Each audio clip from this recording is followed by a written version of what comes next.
ಸರ್ಕಾರದಲ್ಲಿ ರೈತರು ನೋವನ್ನ ಆ ಸರ್ಕಾರದ ಪರವಾಗಿ ಹಂಚ್ಕೊಂಡು ನಮ್ಮ ಬೆಳೆದಂತ ಬೆಳೆಗೆ ವೈಜ್ಞಾನಿಕ ಬೆಲೆ ಕೊಡ್ಸ್ಕೊಡಿ, ನಾವು ಬರದಲ್ಲಿ ಸಾಯ್ತಾ ಇದ್ದೀವಿ, ನಮಗೆ ಸಾಲ ಮನ್ನಾ ಮಾಡಿಕೊಡಿ ಅಂತ ಕೇಳಿದಂಥ ರೈತರ ಮೇಲೆ ಆ ಸರ್ಕಾರ ಗೋಲಿಬಾರ್ ಮಾಡಿರೋದು ಖಂಡನೀಯ.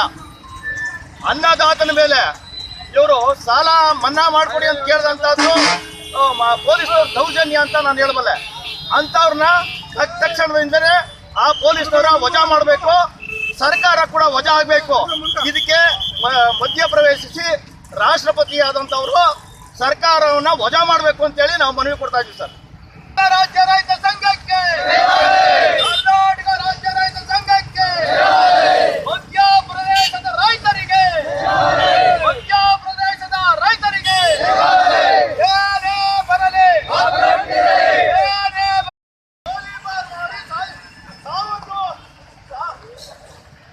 ಗೋಲಿಬಾರ್ ಮಾಡಿರ್ತಕ್ಕಂಥ ಸರ್ಕಾರಕ್ಕೆ ಧಿಕ್ಕಾರ.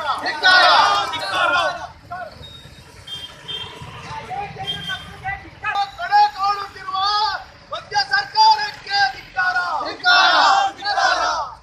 ಏನೇ ಬರಲಿ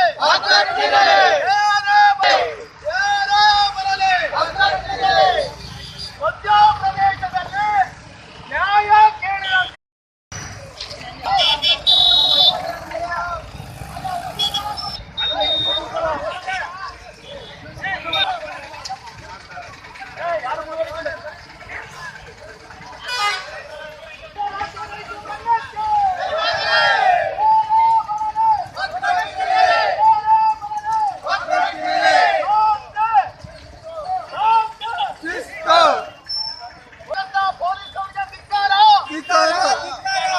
ಮಧ್ಯಪ್ರದೇಶದಲ್ಲಿ ರೈತರ ಮೇಲೆ ಗೋಲಿಬಾರ್ ಮಾಡಿರ್ತಕ್ಕಂಥವ್ರಿಗೆ ಧಿಕ್ಕಾರ.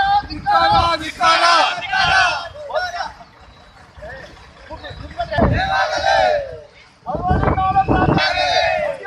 ರೈತ ಸಂಘಕ್ಕೆ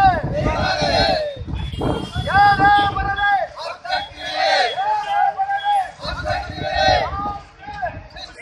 ಶಾಂತಿ. ಮಧ್ಯಪ್ರದೇಶದಲ್ಲಿ ರೈತರ ಮೇಲೆ ಗೋಲಿಬಾರ್ ಮಾಡಿರ್ತಕ್ಕಂಥ ಪೊಲೀಸರಿಗೆ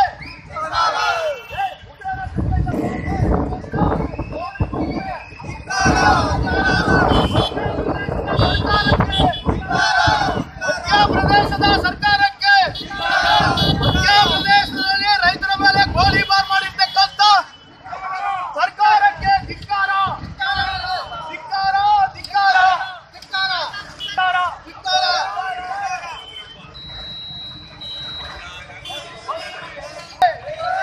ಮಹಾರಾಷ್ಟ್ರದ ರೈತರಿಗೆ ಏನೇ ಬರಲಿ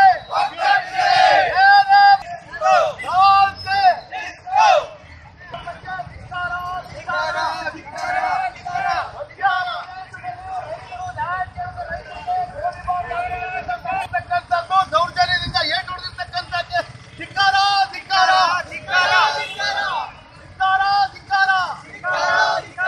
ರಾಜ್ಯ ಸರ್ಕಾರ ಮಾತಿಗೆ ಮಣಿದು ಪೊಲೀಸವರು ರೈತರ ಮೇಲೆ ಗೋಲಿಬಾರ್ ಮಾಡಿರ್ತಕ್ಕಂಥವ್ರಿಗೆ ಧಿಕ್ಕಾರ.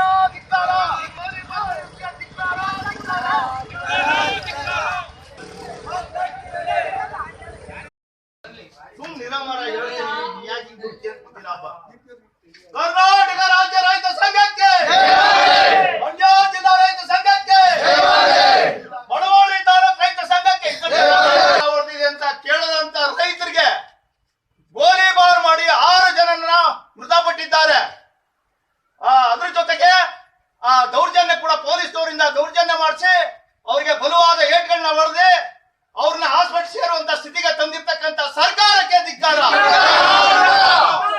ಅವರು ಹಾಗೆ ಈಗ ಕೊಡಬೇಕು ಅಂತ ನಾವು ಅವ್ರನ್ನ ಕೇಳ್ತಾ ಇದ್ದೀವಿ. 1 ಲಕ್ಷ ಪರಿಹಾರನ ಸರ್ಕಾರ ಬಿಡುಗಡೆ ಮಾಡಬೇಕು ಅಂತ ಹೇಳಿ ಒತ್ತಾಯಿಸ್ತಾ ಇದ್ದೀವಿ. ಅವರು ಪರಿಹಾರನ ಕೊಡದೇ ಇದ್ರೆ ಎಲ್ಲ ಇಡೀ ರಾಜ್ಯದಲ್ಲಿ ನಾವು ಪ್ರತಿಭಟನೆ ಹಮ್ಮಿಕೊಂಡು ಎಲ್ಲಾ ಸರ್ಕಾರಗಳ ಮೇಲೂ ಕೂಡ ನಾವು ದಿನನಿತ್ಯ ಉಗ್ರ ಹೋರಾಟವನ್ನ ಮಾಡಬೇಕಾಗುತ್ತೆ. ನಮ್ಮ ರಾಜ್ಯ ಸರ್ಕಾರದಲ್ಲೂ ಕೂಡ ನಮ್ಮ ಮಳವಳ್ಳಿನಲ್ಲಿ ಸುಮಾರು 5 ವರ್ಷ ಆಯ್ತು, ಕೆರೆ ಕಟ್ಟಳೆ ನೀರಿಲ್ಲ, ದನ ಕರುಗಳ ಮೇವಿಲ್ಲ, ಕುಡಿಯೋಕ್ ನೀರಿಲ್ಲ.